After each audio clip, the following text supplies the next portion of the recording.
يوم من غير انترنت يبقى عامل ازاي؟ يوم تصحى فيه تلاقي الواي فاي مطفي، الداتا واقفة، والموبايل مش راضي يستقبل حتى إشعار واحد. صدمة والله راحة.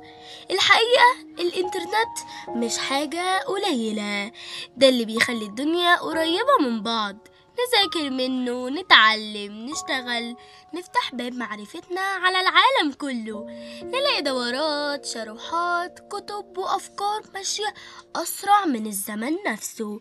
ده غير إننا بنتواصل مع ناس عمرنا ما كنا هنشوفهم من غيره، ووقت ما نزهق فيلم، لعبة، فيديو، كله جاهز بضغطة واحدة. بس زي ما هو قوة، ساعات بيكون ضعف، يسرق مننا وقت من غير ما نحس.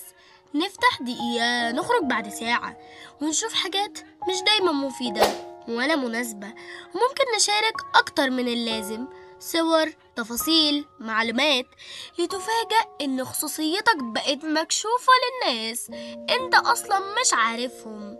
والأسوأ، التواصل الحقيقي بين الناس بقى قليل جدا، قاعدين جنب بعض بس كل واحد في العالم بتاعه جوه الشاشة. طيب لو النت اتقطع هنعمل ايه؟ هنتوتر؟ اه. هنحس بخضة؟ اكيد.